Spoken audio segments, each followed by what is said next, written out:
हम लोग बंदूक को सही नहीं मानते और बंदूक का रास्ता सही भी नहीं, क्योंकि अगर कमजोर कभी बंदूक उठाएगा तो उसको कुचलना, उसको मारना आसान हो जाएगा। नक्सली या और तमाम तरह के आरोप लगा, अगर उसको जमीन मिल जाती, घर मिल जाता, उसको अवसर मिल जाते तो आज प्रधानमंत्री आवास योजना नहीं चलानी पड़ती। वो व्यक्ति हूँ जिसके खुद के ऊपर एनएसए नेशनल सिक्योरिटी एक्ट लगा जब मैं अपने लोगों के लिए लड़ने गया, और 2 अप्रैल 2018 को मेरे जैसे बहुत सारे लोगों पे लगा, क्योंकि हम अपने हक की लड़ाई। 1/4 आबादी SC ST 25% से ज्यादा बड़े समाज के साथ जब जुल्म जाति अन्य अत्याचार होता है, उनकी हत्याएं होती है, उनकी बहनों का रेप होता है, उनको मारा जाता है, जलाया जाता है, उनके घरों को फूका जाता है, तब इस सदन में चर्चा क्यों नहीं होती? ये सदन क्यों नहीं सुनना चाहता? SC ST OBC के अन्याय के बाद क्यों नहीं सुनना चाहता? कितनी चर्चाएं होती हैं। धन्यवाद चंद्रशेखर। धन्यवाद सभापति जी।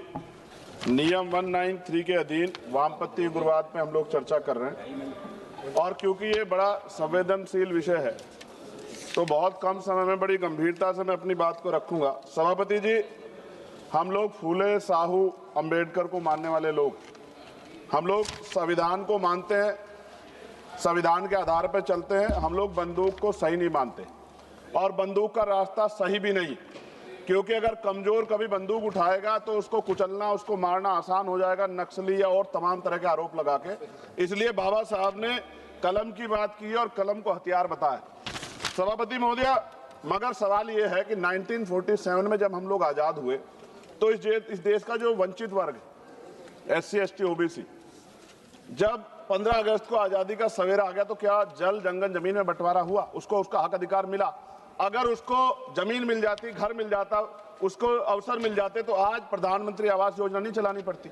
सभापति महोदय, जमीन का राष्ट्रीयकरण नहीं हुआ, इसलिए मैं बहुत जिम्मेदार, क्योंकि मैं तो वो व्यक्ति हूं जिसके खुद के ऊपर NSA नेशनल सिक्योरिटी एक्ट लगा जब मैं अपने लोगों के लिए लड़ने गया, और 2 अप्रैल 2018 को मेरे जैसे बहुत सारे लोगों पे लगा, क्योंकि हम अपने हक की लड़ाई लड़ रहे थे। सवाल यह है, नक्सलियों के नाम पे क्या आदिवासियों की हत्या स्वीकार्य हो सकती है? हम लोग इसका विरोध करते हैं। हमारा स्टैंड है, हम नक्सलवाद के समर्थक नहीं है, लेकिन आदिवासियों को नक्सली कहकर उनकी हत्या नहीं होनी चाहिए। सभापति महोदय, देश की 1/4 आबादी SC ST 25% से ज्यादा बड़े समाज के साथ जब जुल्म जाति अन्य अत्याचार होता है, उनकी हत्याएं होती है, उनकी बहनों का रेप होता है, उनको मारा जाता है, जलाया जाता है, उनके घरों को फूका जाता है, तब इस सदन में चर्चा क्यों नहीं होती? ये सदन क्यों नहीं सुनना चाहता? SC ST OBC के अन्याय के बाद क्यों नहीं सुनना चाहता? कितनी चर्चाएं होती हैं। आज हालात कितने सारे अलग अलग हैं, लेकिन चर्चा इतने बड़े 25% समाज पे क्यों नहीं होती? 52% OBC पे क्यों नहीं होती?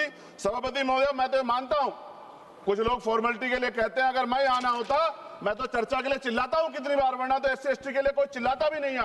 ये तो रिप्रेजेंटेशन है संविधान में। ये ना होता हमारे घरों में, हमारी गलियों में कोई वोट मांगने नहीं जाता। हम जानते हैं कि जाति व्यवस्था कितनी बदली है, और एक हमारे सज्जन कह रहे थे कि जाति व्यवस्था की वजह से एक दलित ने छोड़ दिया नक्सलवाद को, लेकिन सवाल यह है, बाबा साहब अम्बेडकर ने भी ये धर्म छोड़ा था क्योंकि यहाँ जाति व्यवस्था खाई है, ऊंच नीच का भाव। सभापति महोदय, हमारे सम्मानित एक भाजपा के सांसद जवाब दे रहे थे बड़ी चिंता के साथ। सभापति, बहुत इंपॉर्टेंट है, आप सुनिए, बहुत इंपॉर्टेंट है ये।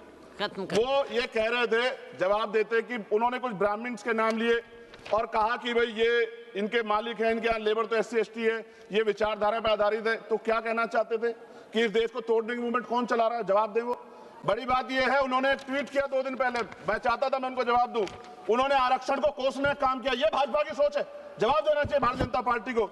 सभापति महोदय, मैं 1000 से ज्यादा जवानों की जान गई है 2010 से लेकर 23 तक। CRPF के जवान संसद की सुरक्षा करते हैं, बॉर्डर की सुरक्षा करते हैं। अभी असिस्टेंट कमांडेंट अजय मलिक की उसका पैर उड़ गया, उनको प्रमोशन नहीं मिल रहा है। सुप्रीम कोर्ट उनके फेवर में थी, सरकार रिव्यू पिटीशन में गई, फिर उनके फेवर में थी। खत्म करूंगा 30 सेकंड में। सभापति महोदय, फिर भी बिल आ गया। मैं ये पूछना चाहता हूं, क्या एक CRPF BSF जो CAPF के हमारे जवान है, क्या उनकी शहादत नहीं है?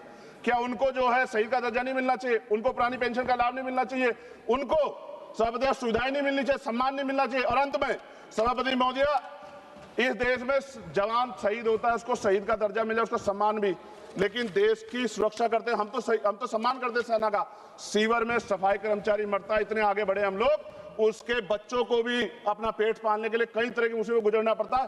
कोई नहीं सोचता। सच ये है इस देश में दलित आदिवासी आज भी गुलामी की जिंदगी जी रहे। सरकार उनके लिए कुछ सोचना नहीं चाहती। सरकार नहीं सोचेगी तो फिर से किसी वाद का जन्म हो जाएगा। इसका इस अन्याय का ये जो कठोर अन्याय है, जो सदियों की हिंसा पे आधारित, सदियों के भेदभाव पे आधारित है, इसका जवाब सदन को देना पड़ेगा।